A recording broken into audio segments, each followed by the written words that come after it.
Hacking is the art of dismantling and reassembling to alter the intended purpose. The Studio for Media Activism and Critical Thought works to dismantle the boundaries between media art-making, activism, and theoretical scholarly investigation, building new creative relationships across arts, technology, activism, and academia. As you can see, this speaker series includes 3 more events. Min Suk Lee on February 12th, talking about migrant issues in her filmmaking work. Rena Katz on March 5th, on her work in radio and performance as it intersects with queer affect, and a feminist gaming workshop with the collective Dames Making Games on March 19th. So we hope that you can come to our other events as well. We've also been designing some new courses, like activist documentary, Aboriginal media art, and the course that's linked to this series, social justice media. The students of that course are here tonight, and they're blogging and tweeting discussion questions. In that class, in preparation for tonight, we watched Amar Wala's stunning film, The Secret Trial 5, and pondered what it means to be racialized, or what it means to have white privilege in contemporary Canadian society. We thought about Rinaldo Walcott's phrase, governing through criminality. And on the eve of the launching of new anti-terrorist legislation by the Harper government, which is set to happen tomorrow, we talked about what Sunera Tabani has called the discourse of terrorism in Canadian media. The other day, someone asked me about the course Social Justice Media, as people sometimes do. Is it political? He asked. And it was one of those moments when you think of a really smart response like a week later. But I'm actually grateful for that question because it made me think about the long tradition of the political in academia. I thought about British cultural studies founder Stuart Hall, who there's actually an amazing show referencing and talking about his work at Power Plant right now. Jacques Rancière wrote this about Stuart Hall just after his death last year. Stuart Hall regarded cultural studies as a project, a political project. It was not just any old academic discipline. Cultural studies for Stuart Hall was meant to seek to intervene meaningfully, consequentially, ethically, politically. Any academic work produced within or as cultural studies should be organized by this problematic: how to make a difference, how to intervene. In other words, the challenge is not just to write about a given subject, the challenge is to work out how to intervene, to work out how to make a difference in the institutional work of culture, society, and politics, end quote. So I thought about Stuart Hall. I thought about feminist colleagues intervening into rape culture at Dalhousie University and at UBC. I thought about Dr. Ursula Franklin here in Toronto and her pacifist, feminist interventions into discourses of digital technology. I thought again about Sunera, who is my colleague both at SFU and UBC, and her courageous speech in the wake of 9/11, when she called for Canadian women's solidarity with the women of Afghanistan and decried an American foreign policy which she described as soaked in blood. For that speech, she was under RCMP investigation for 3 years.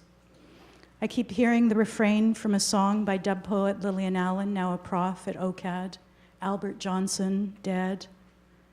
So we need to intervene, we need to make a difference, and Ferguson, New York, and events in our own city are demanding that we do. I was thinking about how police violence is part of the narrative of Toronto, part of the expression of whiteness, of masculinity, the bathhouse raids, Pussy Palace, the Morgentaler Clinic, G20, Sami Yatim, Bella Labussan McLean, and all missing and murdered Aboriginal women. There must be a place in the university for the contemplation of these injustices and their uneven impact upon racialized and white people, but there must also be a space for intervention, for the creation of new narratives, new films, new activist stories.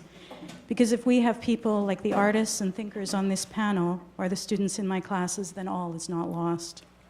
So we hope the studio will be that place of intervention, and I am so honored that you've come to share this new beginning with us. Just a few thank yous, and then I'll move on to introduce Rinaldo, and he will introduce our honored guests. First of all, I want to thank the people of the Mississauga of Port Credit for their land. Charles Falzon, chair of RTA, for his unflagging support of the studio, and the fabulous RTA team, Melissa Malone, Marie Crosta, Sean Haswell, our technicians here tonight, Daniel and the others, Doctors Lila Pine and Winnie Ng, who were instrumental in helping to envision the center, and my wonderful team at the studio, Amy Siegel and Sydney Tabor. And finally, Dahlia Hanna of the Learning and Teaching Office and the Teaching Diversity Fund, which helped to fund this series. So I'm going to introduce Rinaldo first, and then he will introduce the others. Rinaldo Walcott is an associate professor and director of Women's and Gender Studies Institute at the University of Toronto. He's a member of the Department of Social Justice Education at OISE, as well as the graduate program in Cinema Studies at U of T. His teaching and research is in the area of Black diaspora cultural studies and post-colonial studies with an emphasis on questions of sexuality, gender, nation, citizenship, and multiculturalism. From 2002 to 2007, he held the Canada Research Chair of Social Justice and Cultural Studies. He's also the author of several books, several wonderful books, Black Like Who, Writing Black Canada, the editor of Rude, Contemporary Black Canadian Cultural Criticism, and co-editor with Roy Moodley of Counseling Across and Beyond Cultures, exploring the work of Clement von Tress in clinical practice. He's currently completing Black Diaspora Faggotry. That cough came at the wrong time. Black Diaspora Faggotry, Readings, Frames, Limits, and is co-editing with Dina Georges and Catherine McKittrick, No Language is Neutral, Essays on Dion Brand. His articles have appeared in journals and books, as well as popular venues like newspapers and magazines, as well as other kinds of media. So, over to you, Rinaldo.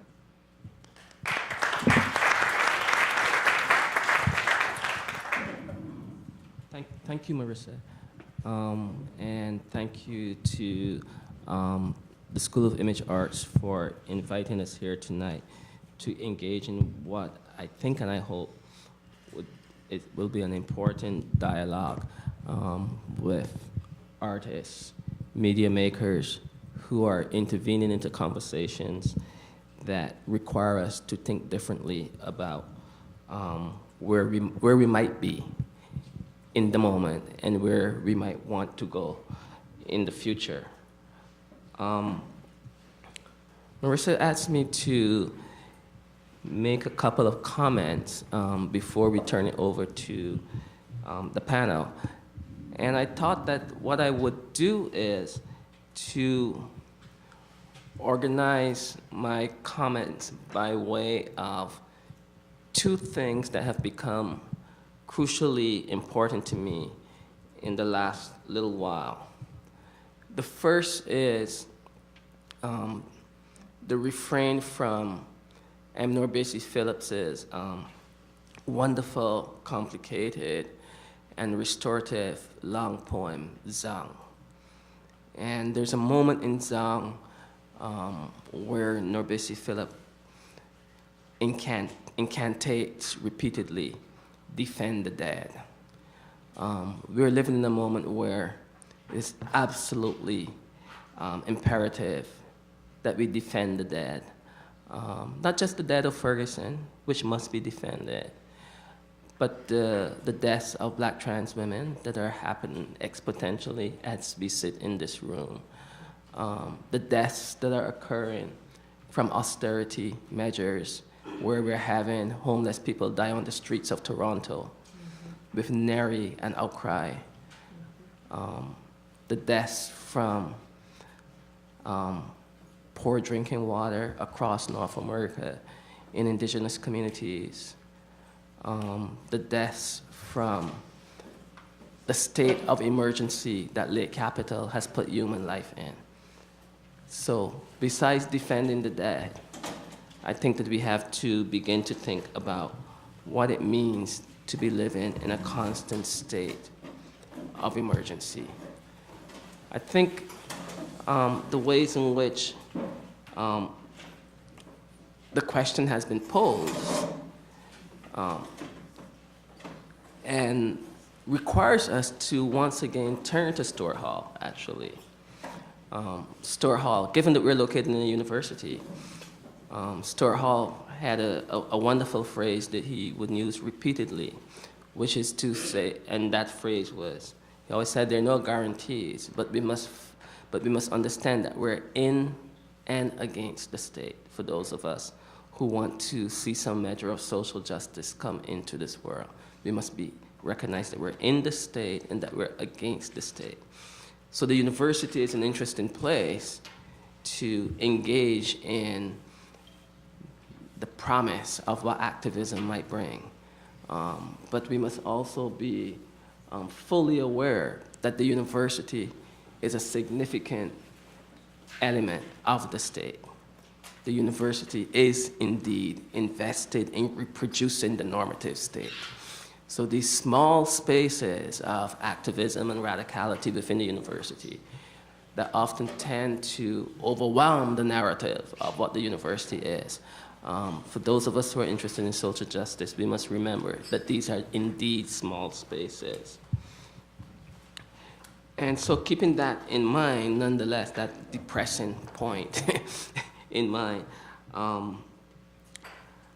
I want to say that nonetheless, university spaces, and particularly spaces of art and the promise of activism, are also about creating new imaginaries and new utopic desires.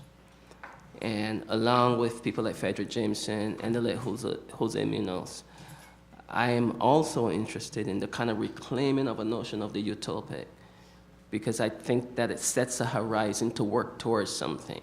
We don't know what that something might be, but it becomes necessary to work towards it, to know that what we have now is unsatisfactory, and to desire something that might be satisfactory, and to engage in a politics and a process and conversations and dialogues that might move us towards that promise.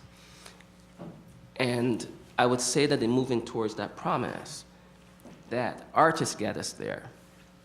I think artists allow us the space to imagine futures that we don't yet have, but that we know we need. And I think artists do that in multiple ways. Sometimes by showing us exactly what it is that we are living in the moment, and thereby highlighting for us what it is that we need to desire at some time in the future. So I'm really pleased to be sharing this table tonight with three artists whose work are intervening into conversations that, to put it colloquially, make us go, uh-huh, and then leave us with the ethical responsibility to think about what we do with their work, with what they have shared with us after the encounter. And I'll make two brief points about that, and then I will introduce the first speaker. To me, the state of the artist says everything about the state of our democracy.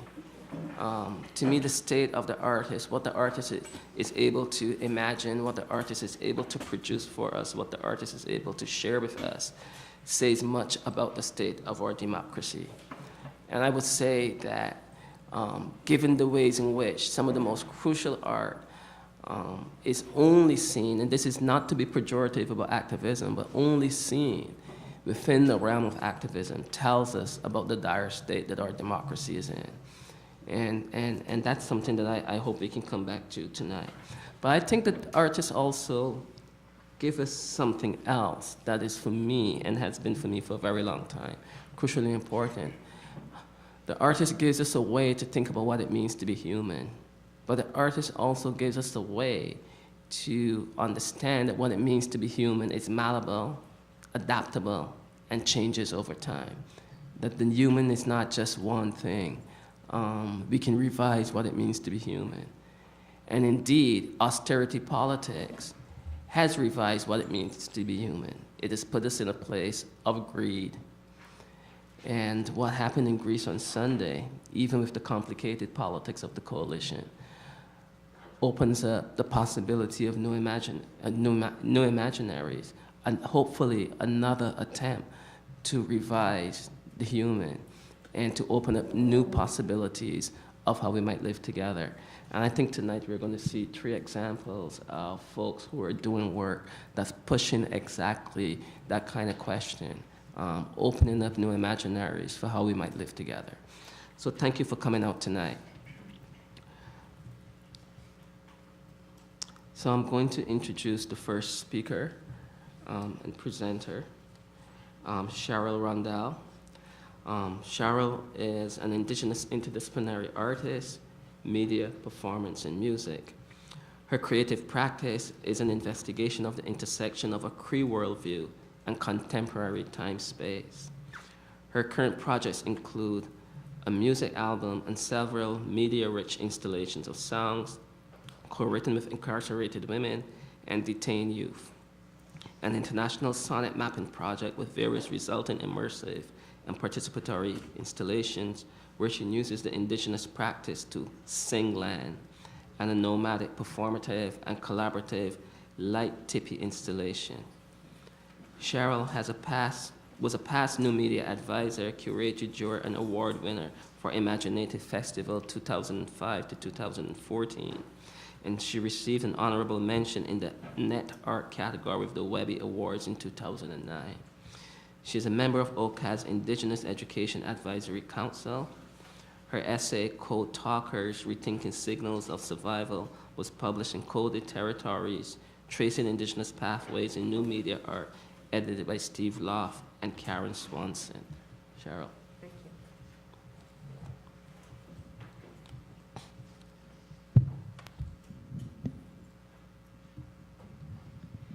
Getas ki kahano netas ki uho mahua panakote paximotach mina ki weg no koti mina sauno ki si ke gawino getas ki no yo.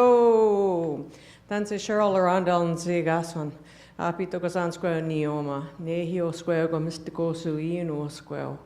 Alberta Amisquachi Waskaigan near Oma Maga Toronto Miigwachniwegan. So always the way to introduce myself and tell you who I am in my mother's language. So basically a very long-winded way of telling you I'm a half-breed. That's supposed to be funny. Good, we had some laughing. And appropriately I got a phone call right at that moment. How great. I sang you a little bit of a song that I co-wrote with the person who was just phoning me, strangely enough. And the song was titled Kitaski Kano. And that translates to say into English, you could say this fake land. And it's referring to a couple things. It's referring to the construct of what you know as Canada. And it's also referring to the construct of what would be called a reserve. And it's from within the philosophy of the Cree language, a way of looking at the fact that once we had larger nomadic terrains that we would have traversed year-round as we hunted and gathered and wintered. Now we're left on what is known as a iskoniganahski, meaning a leftover strip of land, a smaller strip of that larger, or Askihkan, fake land, meaning it's not really the land that we would, as a whole, call our own. So I just am showing these images. This is a most recent work, as Rinaldo mentioned. This is a work where I'm creating a giant light teepee out of handheld spotlights, very powerful ones, and sage smoke. And for any of you that know, sage is something that we use in ceremony. So you could look at it as a new ceremony, or you could look at it as a way to sort of create something that is a community, a community activated thing. Some very beautiful subversive things happen during this process. The more people there are, the bigger the teepee. How amazing. The more people there are, the more smoke, the more we're smudging, the more we're praying. The more people there are, the kind of the bigger the buzz. And afterwards, if you've ever smudged, you kind of have a feeling of euphoria because you've just literally taken off a lot of the baggage that you've been carrying around. And then the other great thing that happens with this project is all of the sage bundles that are smudge sticks are ones that I've grown or gathered and then bound. And so every single place where we do this project, we're leaving seeds, and so that, you know, there'll be eventually a new growth of sage growing up wherever the project has happened. So there's a kind of a beautiful trace that we're leaving. In the same way that being a Cree woman, I'm not in my territory. I'm glad Marcia thanked the Mississaugas of New Credit. It's also the territory of the Haudenosaunee Confederacy, and historically this is the land of the Wendat, who are also known as the Hurons. So for me, it's a way to just say that temporarily I'm here for now, you know, and I'm leaving a trace or a mark. And what's really important about my worldview, Nehioin, which is how you say Cree in Cree, is the fact that our MO is really about life affirming, you know, it's all about life, Bematsuin, life. The teepee itself is kind of like an algorithm. You can look at it that way. It's a holistic structure where each of the poles intersect each other and rest upon each other, creating something that is life-affirming. And so in essence, each person who contributes to this project becomes, you know, part of that structure, and they become part of the creation. I wanted to show it first because it's low-tech, obviously, and it has little to do with high technology. And it's after many years of creating new media art, mostly net art, which I'll show now.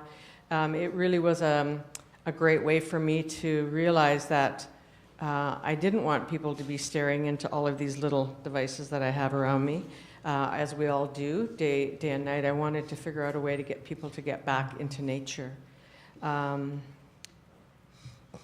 So I'll just show some older work. I think it's so tiny. This was the very first website I ever made, so don't laugh. I didn't know how to size things, and I've just left it. The piece is called Chisti Maui no Oti. That means for the tobacco being, and it was a performance run that incorporated pirate radio and, of course, this very dinky little website. What I did was, many years ago, for 5 years, I was a storyteller in residence for Meadow Lake Tribal Council in northwestern Saskatchewan. And speaking of in this whole notion of the institution, this was actually where I got my master's, my first master's. And many colleagues who know me well would consider that my Bushmasters. So it was my unauthorized, sorry, I didn't get any papers, but the amount of intellectual property and knowledge that was shared with me by the elders that I worked with, I think will last me a lifetime, and hopefully into the future, for future generations. So for this piece, what I was told by elders was that when Kayas Manakayas, a long time ago, when people would come to your door, you would never turn anyone away. And in fact, there was no locks back then, you know that. And so if somebody came to your door, you would always invite them in because you never knew how long they had traveled for. And on this reserve, Magua Sagaigan, which is in northern Saskatchewan, I had heard a story about a man that during the time when our ceremonies and any gatherings of Indigenous people was outlawed. In fact, I think that wasn't until the 60s it was illegal. Maybe somebody else knows the exact date, and I apologize if that's not the right date. But there were still ceremonies going on, and so the man from this reserve, whose Indian name was Chisti Mauinu, which means the tobacco being, he would go, he would get given tobacco, you know, in his hand, and he would run to a reserve or to a community, and he would present that tobacco and say, you know, there's a ceremony happening, will you come? And if people, the exchange is that when people accept the tobacco, that means yes, that's the agreement, they'll come. So that's how he got the name, Chisti Mau Yuno. And that's what we pray with, that's a prayer to our ancestors' tobacco. And so for this performance piece, I wanted to know how many people around the reserve still knew that story. And I was also thinking just about how sedentary we've become. You know, diabetes is really high in Indigenous communities. And I also wanted to know if people would still honor that old way. So the man whose grandfather the story is about, the performance is about, he told me in Cree a 26-minute story about the whole thing. And I got 3 local radio stations that radio into the into that community to play the 26-minute recording uninterrupted, which really was kind of big for 2001. And it was all in Cree, no commercials, and he told the story about his grandfather. I had these different colleagues, as you see here, this person here, this is Chelly Night Traveler, she's a performance artist. And this is Joseph Nay Tao Hao, he's a Cree storyteller, and he co-wrote the song that I sang at the very beginning. And there's one more person, and that is Louise Half, the poet Louise Half. And I had asked the 3 of them if they would go door to door, and if they would ask people if they would honor that old way of inviting somebody in who they'd never met before and giving them food or water. And if they said yes, what we did was they took chalk and marked, I'll just show you. If you look here on the bridge, you can see a syllabic right there. And I'll show you one more example on the side of the house here. That's the nipi, the word for water. So because I was doing essentially a half marathon, I needed to stop and have water. So I think that's an important piece that I wanted to show, and I probably used up half my time. You're going to give me the 5 minutes, thank you. 3/4 of my time, how crazy. But I wanted to show the piece because I think the thing I learned from the old people in the North, which is sort of maybe the basis of my bush knowledge that will live with me for the rest of my life, is this notion of radical inclusivity. This notion that, you know, we take care of each other. This notion that it's not, in Cree language when we say kiano, we don't mean just me or anybody else in the room that's Indigenous or just us on the panel, or, you know, we're saying inclusively, radically inclusively, kahkio, everyone. And not only everyone, but we're also talking about, because in our worldview, objects are animate. So we're also addressing objects and saying all of us together. So here, I'll show this piece quite quickly. This is a piece that's traveled around quite a bit. It's called Treaty Card. And here's maybe another thing about, you know, it's interesting. I have to admit that when I was invited to the panel, I thought I was talking about my work. And then when we got the theme, I was like, oh my. I don't know that I can really comment about police violence, but I think I can comment about, from an Indigenous worldview, the fact that every time we make any sort of motion or utter any sound, or still, you know, use this old way of relating to each other and including each other, we're saying we're still here. We're saying we're still here, we're still Indigenous, we didn't go away. So I could talk more at length about this work. I'm used to I come from a family that makes a short story really long, so I have to really truncate what I need to say. I want a couple things to show, a couple things. This project I did talking about homelessness in 2008 during the very first rendition of Singing Land. I sang the city of Vancouver just before the Olympics happened, and I watched the homeless slowly being arrested and moved into you know, little communities that were just outside of Vancouver, so that during, you know, talk about austerity, so that for the Olympics it looked nice. And what I did was I had grant money, and as I sang the city, I also visited with homeless people on the streets and sang to them, and subverted that whole notion of that you go to pay for a concert, and I subverted it by paying people to listen to me sing. And it was a great way to be able to fund some people so they could get into a homeless shelter for the night or buy a meal. So I'll just play a little tiny clip of this, one of the songs from the project. So I tell myself to keep on dreaming. There's a story we all know by heart. Somewhere deep beneath rhyme and reason, with happy endings and a brand new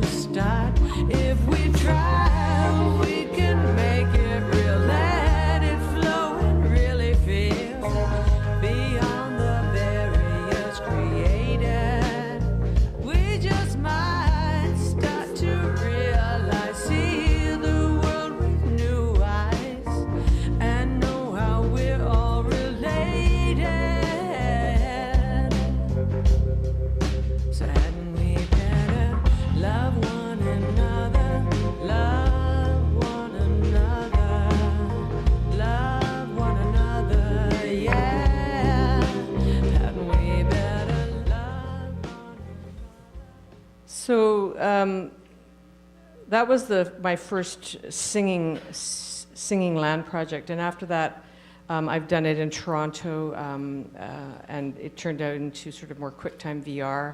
I went to Australia, and the Australian Indigenous population taught me that the importance of my stride and how I walk through land, and how long the song needs to be, or how quick. 1 minute? Okay. I'm going to take 2, and I'm just going to finish off with my latest project where I've been co-writing freedom songs with women in prison. And I just want to point out that this portion of the song that you're going to hear was written, I think, 2 years before the Idle No More movement. But you'll get a sense of just a group of women in prison, what they were thinking collectively. And the song is called Come, My Sisters, Come. Oops. Crap. I turned the volume down. Hold on. All right, I'm going to go back a bit. Here we go. Ready? My friend was my sister was my friend.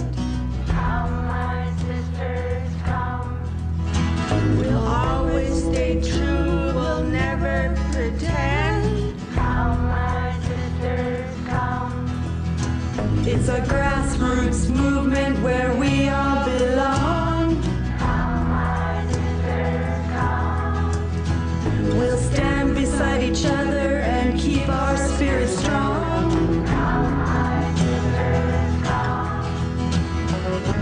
Hey, ah, hey, ah, hey. Hey, ah, hey, ah, hey. Hey, ah, hey, ah, hey. Hey, ah, hey, ah, hey. Hey, ah, hey, ah, hey. Hey, ah, hey, ah, hey. Hey, ah, hey, ah, hey. Hey, ah, hey, ah, hey. Hey, ah, hey, ah, hey. Let your struggles become your survival tools.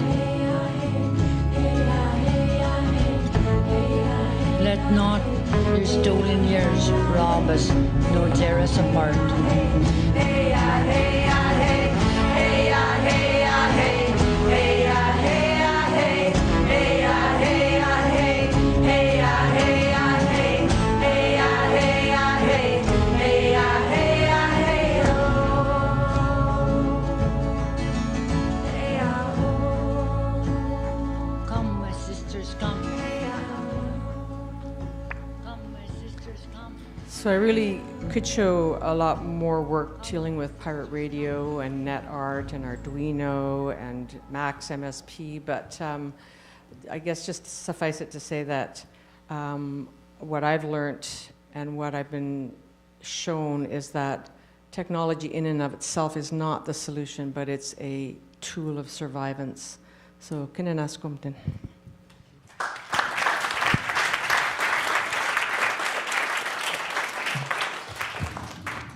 Thank you, Cheryl. Our second speaker and presenter is Amar Wala. Amar is an emerging filmmaker based in Toronto, Canada.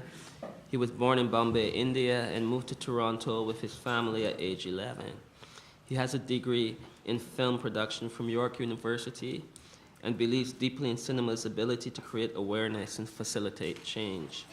His short film, The Good Son, 2008, had its world premiere at the 4th Annual Dubai International Film Festival and went on to screen at festivals around the world and win several awards in Canada. The Secret Trial 5 is Amar's first feature film. Amar.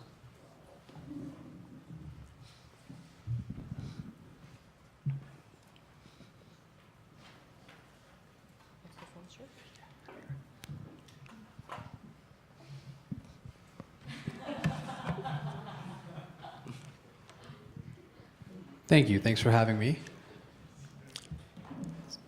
So, I appreciate the opportunity to be here, especially on the eve of new legislations that was mentioned is going to be tabled tomorrow by the Conservative Party. And I think that that's pretty significant, and hopefully some of the clips I'm going to show you from my film, The Secret Trial 5, will help provide some context and also help maybe articulate why this is a conversation we need to be having on a grander scale in this country. So Last year, my first film, The Secret Trial 5, which was a feature-length documentary, premiered at the Hot Docs Canadian Documentary Film Festival. By all standards, by all independent Canadian film standards, the film has done extremely well. You know, it's played at festivals all over the world. It's won awards. It's, you know, recently sold it to Air Canada, so people on planes get to see it. So on that mainstream level, at least from the outside, it looks like, as a young filmmaker, I'm doing quite well. The film is about security certificates. How many people here actually know what that term means? Right, so that's the battle that I, as an artist, am sort of failing to meet, in my opinion. So I decided to make this film because I heard a story while I was a student at York about a young Egyptian-Canadian refugee who at the age of 12 was asked to translate for his father while Canadian authorities, representatives of the Canadian government, CSIS, which is our spy agency, interviewed his father in their home.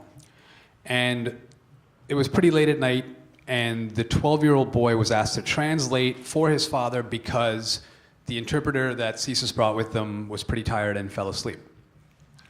I'm not kidding.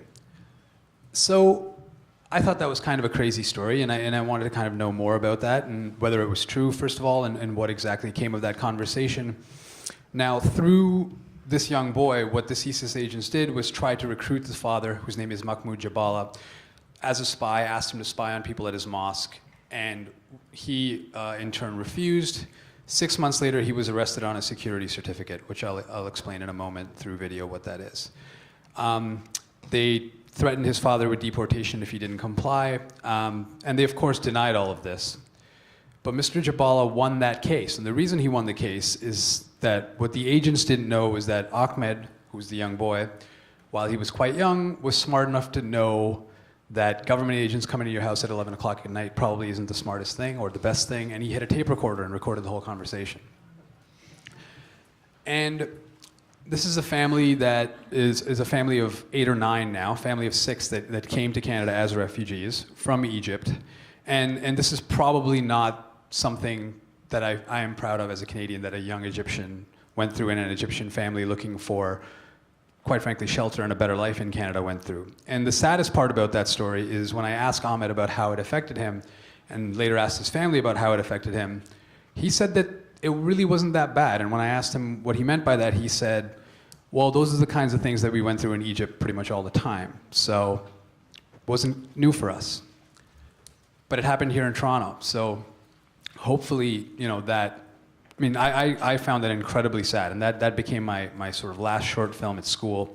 And it became this sort of pursuit I've had for the last 5 years into understanding exactly how immigration law in this country works, how the border between immigration law and criminal law has been crossed by our government several times, and how the criminalization of immigration has become a trend. And unfortunately, in the wake of 9/11 and now in the wake of the attacks in Ottawa recently, that tendency of the government to criminalize the immigrant population is only growing. So Mr. Jabala, the dad in that story, was one of 5 Arab Muslim men who were held in Canada under a security certificate for a combined 30 years in prison. What that meant is that they did not get charged with crimes, they did not get to see the evidence against themselves, and their lawyers did not get to see the evidence against them. So, I mean, I don't think anyone in this room would want to try and defend themselves in that process. And when I heard this story, I thought this was completely crazy. A, why is this something no one's talking about? And why is it that I've never heard of it? Why isn't the media covering it? And my research began into this story, and I started connecting with the families and talking to activists around this issue. And I realized, to my horror, that it wasn't something that was being swept under the rug or wasn't being talked about. In fact, the arrests of these men was actually extremely well documented. The stories of these men was covered by every major news outlet in the country. So why is it that we as Canadians weren't up in arms about the fact that 5 men had spent 30 years in jail combined, between 3 and 7 years each, without ever being charged or without ever being shown the evidence against themselves? Much of that time actually was spent in solitary confinement. So I think it has a little bit to do with identity and the portrayal of the Arab Muslim male within our media. And what I mean by identity, I'll get to in a moment, but I'm going to start by explaining to you exactly how a security certificate works. Primarily as a means of doing national security law without using the criminal justice system.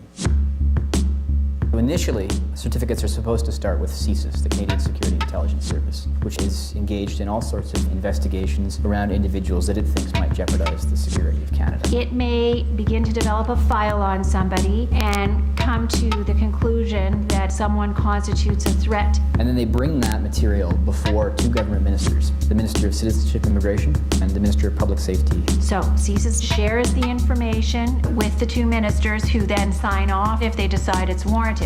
Then the matter would be referred to a federal court judge, and the judge would review the secret evidence. And it's essentially up until you get to the federal court, the person concerned has no idea that this is going on. It takes place behind closed doors. And a judge of the federal court evaluates the dossier of intelligence. On the basis of that evaluation, will deem the security certificate to be either reasonable or unreasonable. Not whether or not there were valid grounds for issuing it, not whether the decision of the two ministers was correct, but merely whether it was reasonable.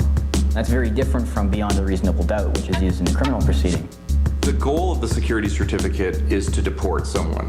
That would be subject to a few caveats, however. Canada is not supposed to be deporting people to face a substantial risk of torture in any event. It's completely illegal under international and domestic law to carry out that process. And secondly, the fundamentals of the case, indeed the most central part of the case against the person, may be kept secret and not disclosed to the person concerned or their lawyer. So it would be a secret hearing before a judge, and the only other people in the room would be government lawyers, and a public hearing. But the problem with the public hearing, of course, is neither he nor his counsel know precisely what he is alleged to have done. In other words, you get locked up based on evidence that you never see, and that's very difficult to challenge. So that's, I mean, in a nutshell, that's what the procedure is.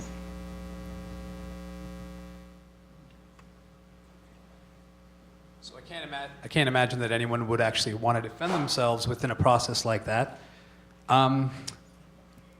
Yet somehow when this news started to go public, Canadians, including myself, either weren't paying attention, or if they were hearing about it, it was kind of going over their heads. But this was something that was happening in this country, something that we were criticizing the United States for quite aggressively, yet it wasn't something that we were talking about within our own backyard. And I started to question why exactly that was. All of my friends, everyone who I told this story to thought this is absolutely insane. They can't believe that this is happening in Canada. Yet, for some reason, this was not something that was mainstream knowledge. And I thought, like I said earlier, maybe it's something that wasn't being covered, but it actually was being covered. So what was it about us that made it completely impossible for us to connect with people going through this? What was it that made it hard for us to connect with these men as human beings, these families? And I think it has something to do with this, which will be the second clip I'll show you.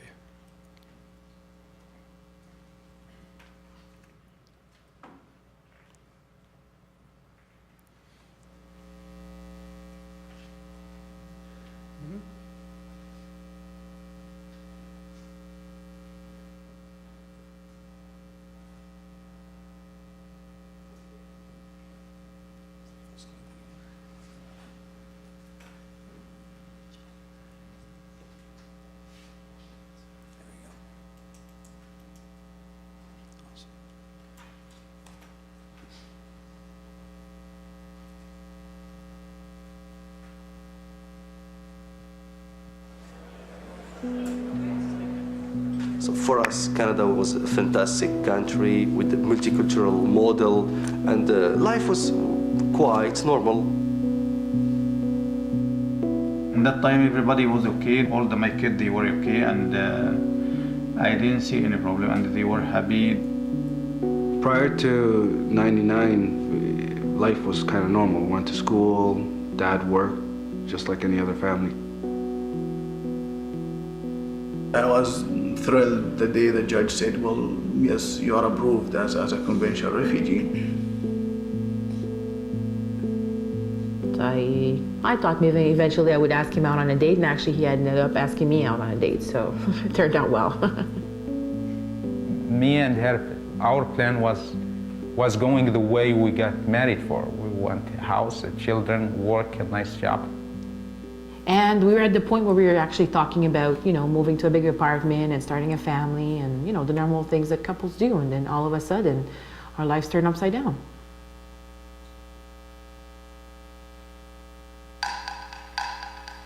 There is a new development to tell you about tonight about the suspected Al-Qaeda operative being held in Ottawa. Mohammed Harkat was arrested last week. Another Canadian resident has been A arrested. teacher in Toronto is under investigation and under arrest. Authorities say he's actually a sleeper agent for Al-Qaeda. Has strong links to terrorism. Is a high-ranking member of an alleged terrorist organization. Entraîné dans un camp terroriste en Afghanistan. He allegedly engaged in terrorist activity and is a threat to national security. Danger to Canada. Was actually a Bin Laden devotee. Led a secret A life. high-ranking member of Al-Jihad. Part of an Al-Qaeda sleeper cell. A sleeper. That is someone waiting for word from Bin Laden's network to carry out an attack, right under the noses of Canadians.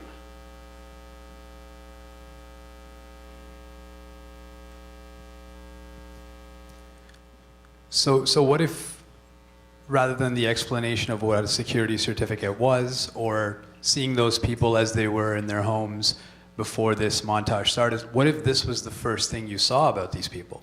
What if this was the way this story was introduced to you? It'd be much harder for you to relate to them, much harder for you to take their word for it, much easier for you to believe the government when they say, believe us when we say, we need to hold these people without charge.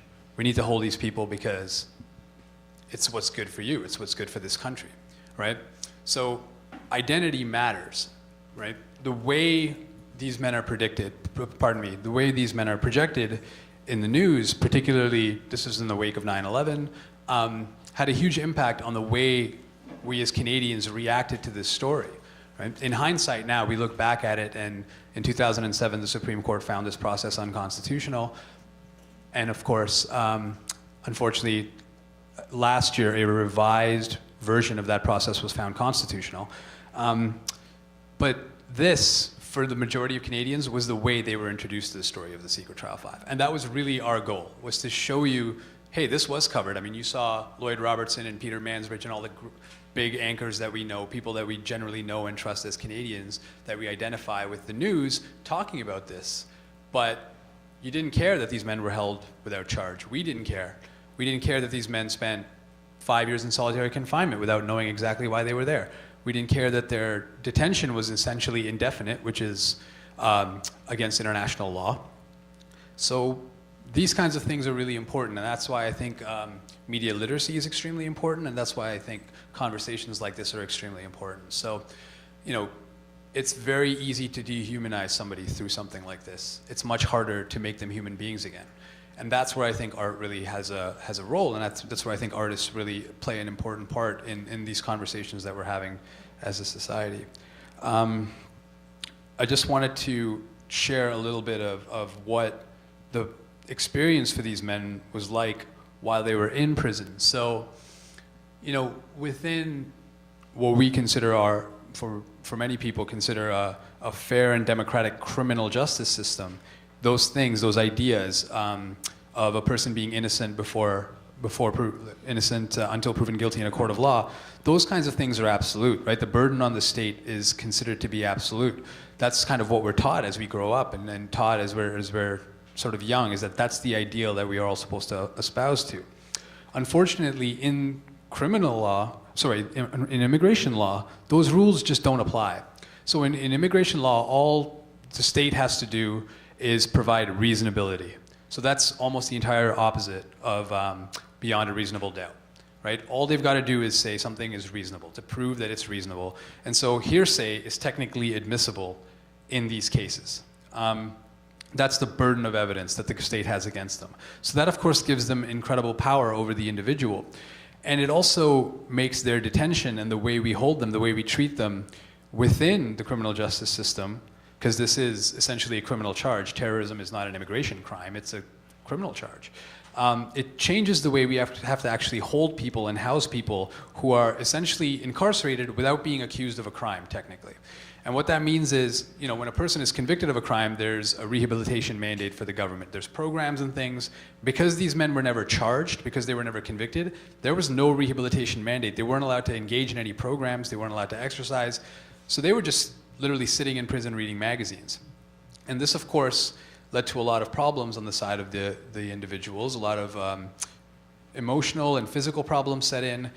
And they decided to fight back, quite frankly, the only way they knew how. So this is a taste of what, unfortunately, when a person is sort of left in this situation where they have almost no chance of fighting back against the state, against the accusations made by the state. One thing they do have left is their body, and they can use their body as a form of protest. And so this is what a lot of the members of the Secret Trial 5 actually went through.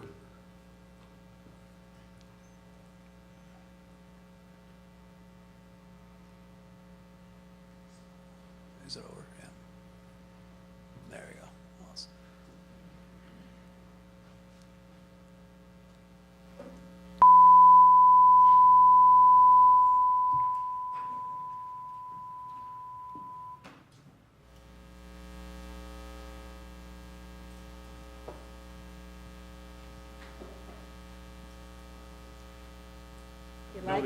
Conditions are very poor.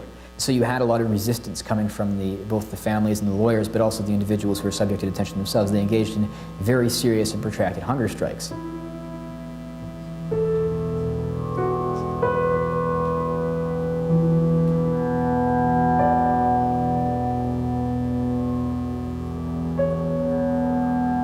I will struggle. I was very struggle. But I don't have a choice. What in that time I had to do?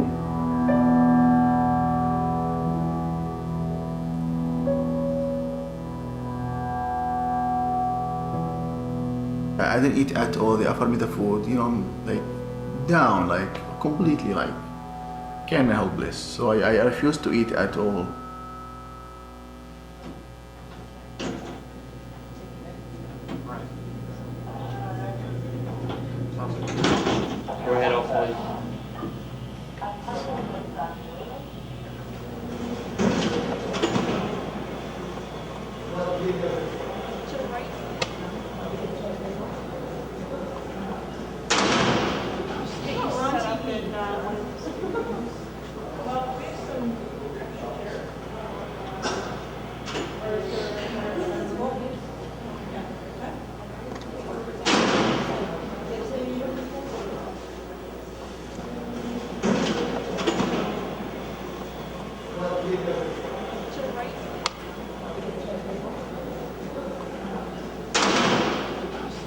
I'm in cell same this size, just 4 walls, small window, small door, and concrete bed.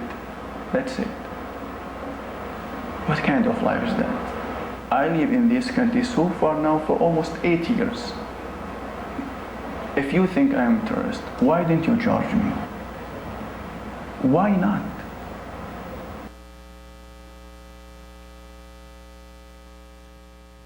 So you see, unfortunately, in that situation, the only way they really had to fight back was to do harm to themselves. So Hassan lost 90 pounds while in jail.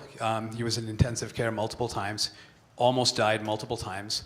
And in the end, Hassan Al-Amri won his case in 2009 based on the fact that within the government's secret case itself, after about 8 years of him being in jail, they found that there was contradicting information within their secret case, and they decided to pull the case against him. So that's sort of the dangers of a secret process. If his lawyers have had access to that information from the beginning, Hassan would never have been in jail.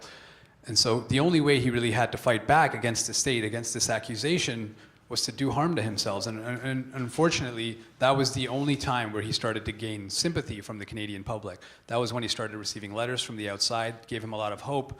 But it took that much for us to really care about these men and about this issue. And so I know I'm going over time, I'm very sorry here. I just want to say that the reason this is very important is because these types of rules, this type of power within the state itself, is moving its way over from the immigration system over into the criminal justice system. So There's already rules on the books that allow the government to hold even citizens for shorter periods of time, but for periods of time without charging them with crimes. Those powers are probably going to be expanded based on the legislation that's being tabled tomorrow. And the Liberals, unfortunately, have already come out and said that they would support the Conservatives in these new laws because, of course, the Liberals took a beating when they, in the polls when they decided to not back Stephen Harper when he decided to go into Iraq. So based on political posturing and political maneuvering, this legislation probably will pass. So these kinds of things, the idea that you can't see the case against you is going to become, I don't want to say that it's going to become the same within the criminal justice system, but it's going to become closer. And that line is being blurred. And of course, I don't agree with that, those laws being okay within the immigration process. But this is something that we should all be concerned about and at least be talking about. And unfortunately, that discourse isn't happening right now. So I appreciate the chance to be here. And thank you. I hope you'll take the time to learn more about the Secret Trial 5. Thanks.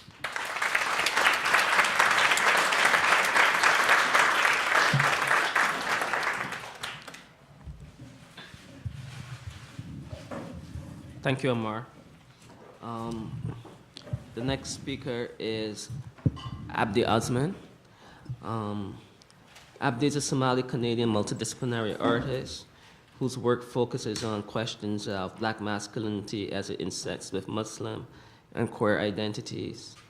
Osman's video and photography work has been shown in Canada and internationally in both group and solo exhibitions. He holds an MFA in documentary media from Ryerson University and a BA in African Studies from the University of Toronto.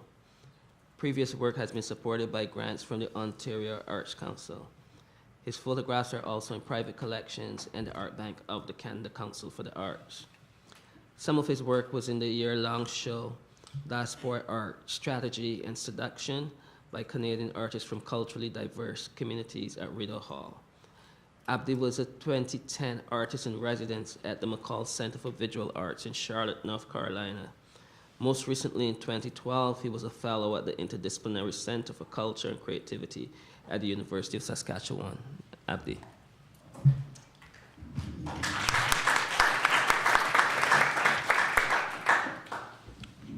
Thank you. As an artist, I come here, I come to the questions of the state and state violence sideways. By this, I mean my work is not a direct confrontation. It's not a direct confrontation with the state. Instead, my work documents those whom the state would rather not document. My photographic practice draws from a history of Black and African engagements with photographic and cinematic technologies and the politics of representation, and simultaneously understand my work as intervening into the broader conceptual debates about how to represent Blackness and Africanness beyond what Toni Morrison has called the economy of the stereotype. For me, my photography brings me into the frame and into the conversation of the long history of Black diasporic photography and photographers. Here I think particularly of photographers like Gordon Parks, James Van Der Zee, and Carrie Mae Weems, and filmmakers Isaac Julian and Marlon Riggs, to name a few, whose work both documents and creates community in the frame of the photograph or the moving image.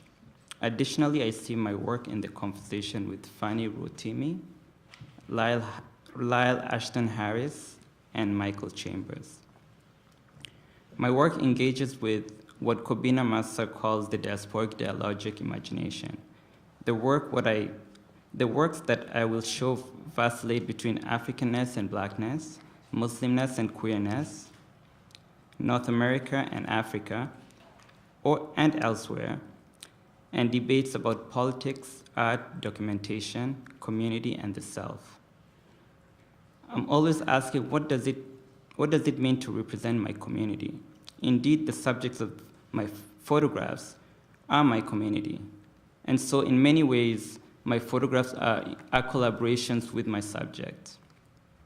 In fact, in many of my photographs of the subjects, in many of my photographs, the subjects create their own pose while I shoot the image. So that's a series from Podals. These images are about my fascination with doorways. Doorways are openings, but also closures or barriers. The history of Black life has this dialogic relation with doors, with entering and being shut out or shut in. Think of prisons here. The gay men in these photographs pose themselves in collaboration with me as we seek to ask, when do gay men show up? In the post-9/11 world, the status of the Muslim, especially the African Muslim, has been an interesting side of both inclusion and exclusion. The Muslim body has been largely cast as brown, often making Black/African Muslims disappear from view, even though the war against Muslims is being waged against Black/African Muslims as well. The US aid droning of Somalia is a case in point. This piece in the Canada Council Art Bank is influenced by Frantz Fanon, Algeria's Unveiled essay, and is my response to the problem of the Muslim brown body and the veil and queerness. The second work is the complicated picture of queer Muslims as it is lived its youthfulness in Toronto.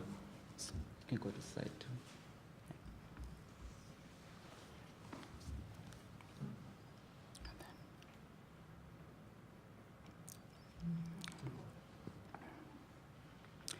I'm currently slowly working in a series of photos called Plantation Futures. These photos are inspired by Catherine McKittrick's brilliant essay, Plantation Futures, which is published in Small Axe in 2013. McKittrick writes, Plantation Futures is a conceptualization of time-space that tracks the plantation towards prison and the impoverished and destroyed city sectors, and consequently brings into sharp focus the ways the plantation is an ongoing locus of anti-Black violence and death that can no longer analytically sustain this violence. For those of us interested in addressing race, space, and premature and preventable death, Plantation Futures demands decolonial thinking that is predicated on human life. In these photos, Black trans women, queers, and others create forms of intimacy for Black human life. In this era of Black Lives Matter, Black trans lives take an urgency in this work. The death of Black trans women in particular calls out for this urgent action.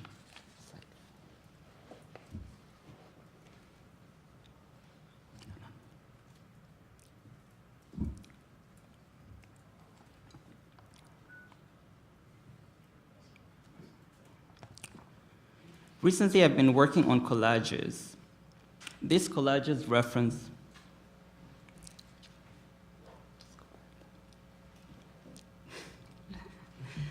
Recently, I've been working on collages. Again, these collages reference McKittrick's time-space ideas, and I place my subjects in an ongoing relation to my fascination with doors. But the time-space in these photos is as much about diaspora and where Black people appear and show up, as it is about where and how Black queer people show up as well. I self-consciously leave these images more fully open to interpretation by the viewer.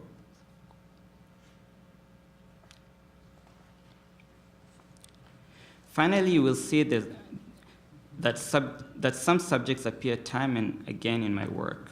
Since I'm documenting my community, the people I live with, that is to be expected. I'm also experimenting with short films in a three-part work called Black Queer Affection.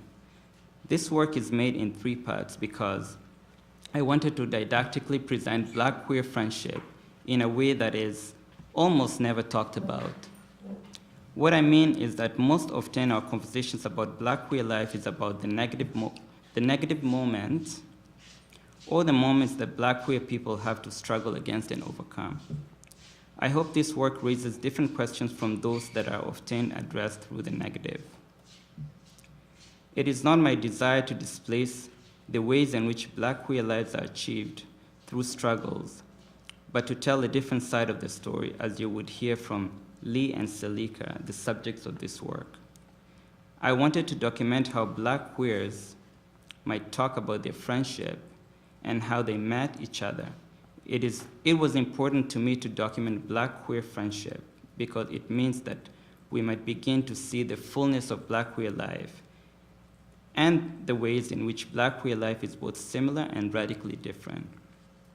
One thing that struck me in making this work was to hear Lee and Selika describe the ways in which they lived communally. For example, the making of communities central to forms of friendship practiced by them. The issues that I hope Black queer affection centers, or at least provokes, are issues concerning how representing Black queer life might be addressed. It is my practice to represent or document people whose lives are not meant to be spectacular or grand.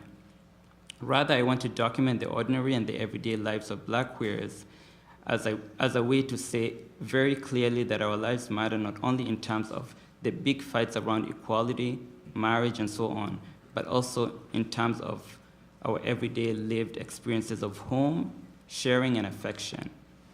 What I mean is that given the ways in which Black queer lives get othered or rendered outside of all kinds of norms, I want my work to show and document how Black queer people create norms for themselves that make their lives livable and meaningful.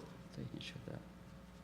The first clip and then the second clip. To be like a gossip center. Not gossip center, a house of queens. Right. So when party done, everybody, cause who live in far, and she's living in downtown core, everybody pack up in Selika house until daybreak for them to catch the thing. And we used to have fun that night. She cooking, cause you know that time she was a cook. And every man, key and saltfish and this and I said, okay, this thing. And you know, we used to have time that we going, we making it with business to go. When Murchie had a party, Selika always there. Black Cat, is Black Cat in name, right? Her party, Selika did because she's the world best runaway queen. And she strutting coming down. And it was enjoyable. We had days we fighting, darling, and it's bacchanal. And the next 2 months, the same queens and then we beat up. Because they never beat me yet. Most definitely not. Darling, they can't beat this house down. Because we was the baddest, not the baddest, but we was the hostess to tell them, oh my God, only keep away from them, they're not good. But when people get to know us, oh my God, why people say, oh, it's not this, or, you know, but we were so people, because we were so friendly that we used to help plenty people. That queens used to come to Canada and they had nothing. And Selika, she had clothes. And she had boy clothes when she was from transition boy, so plenty of them used to come and get boy clothes. And you get girl clothes when you want hair and makeup, darling, because she always want to change over somebody to make you up. I remember the first time I'm going to some party and I'm all dressed like a girl. So they can make me up, darling. And me have on one pink and yellow dress, short, me borrow from my next queen. And me borrow one pink shoes and one yellow shoes. And I put 2 croissants, remember? 2 croissants we had to eat in my as breasts. The night down, let me take out the croissant and I start to eat. I said, hey girl, me tired, me can't walk because my feet is so hurt. And I used to see them running in the high heels and I did, only wait for me girl. And you know, it used to be something that you could sit down and watch back those days and say, oh my God, look where I had come from, what I had done, and look what we did. We had time that we used to enjoy with time. We used to go out, we lining up, darling, anything they say we did. And we always dress up.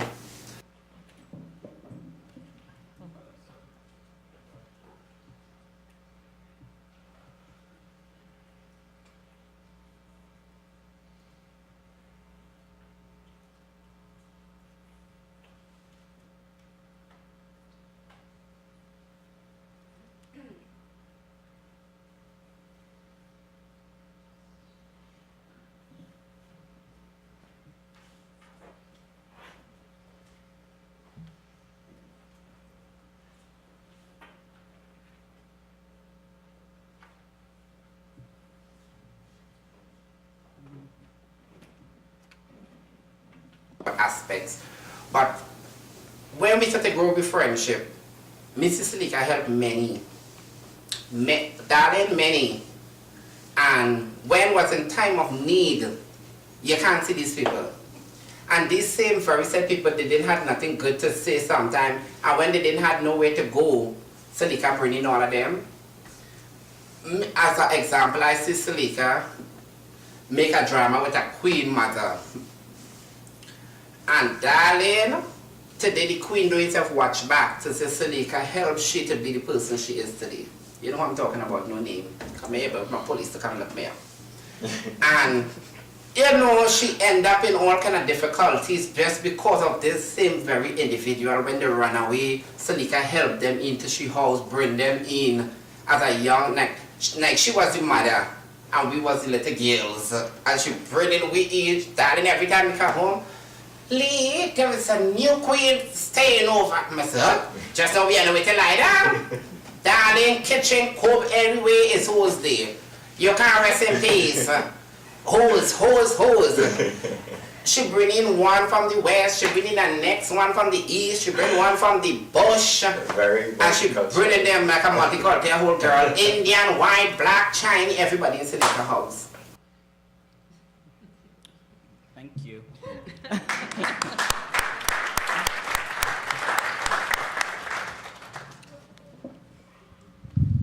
So I think my task now is to animate a conversation between you and the three presenters. I guess a couple of things I could say. Notice the way in which each of the artists in some ways ended up citing or pointing us to the carceral state.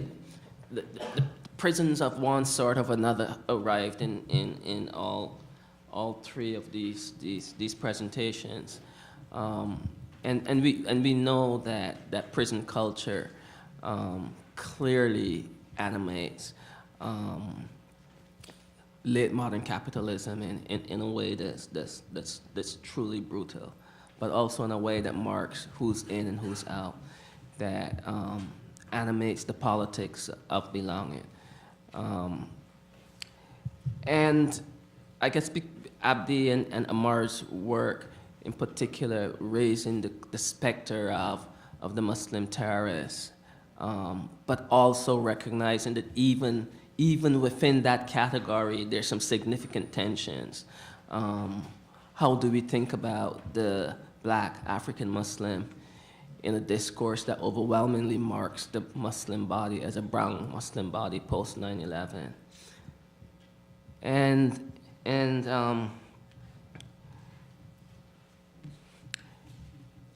I would say the other thing that's striking for me about these three presentations was the way in which all three of them kind of ask us to think about the ethics of inclusion and the ethics of caring for each other. From the last clip that we just saw of the two subjects talking about friendship, Cheryl's work, helping us to think about the ways in which we can activate different ways of caring about those who are without shelter that we call homeless, and Amar's work asking us to think about the ways in which the story was framed around those who were subject to security certificates that allowed us not to pay the kinds of attention that we should be paying to these kinds of security methods, and recognizing that those security methods are now proliferating in a range of ways. Okay, you know, art is indeed intended to do something, and the something that it's intended to do is to activate us to act in a range of ways. Sometimes it might activate us in terms of anger and having to push back against it, and other times it activates us to think about how to change the world that we inhabit. Thank you for coming out tonight, and join me,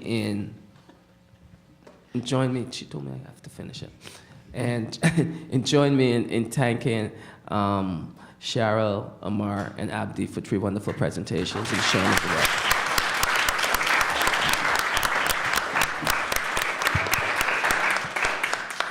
I wanted to also follow Rinaldo in thanking Cheryl, Abdi, and Amar, and Rinaldo as well, for your amazing and inspiring work and words.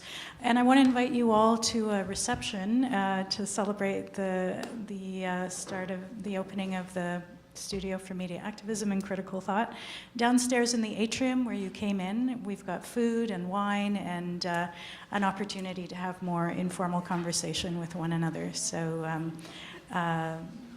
we'll see you down there. Thank you.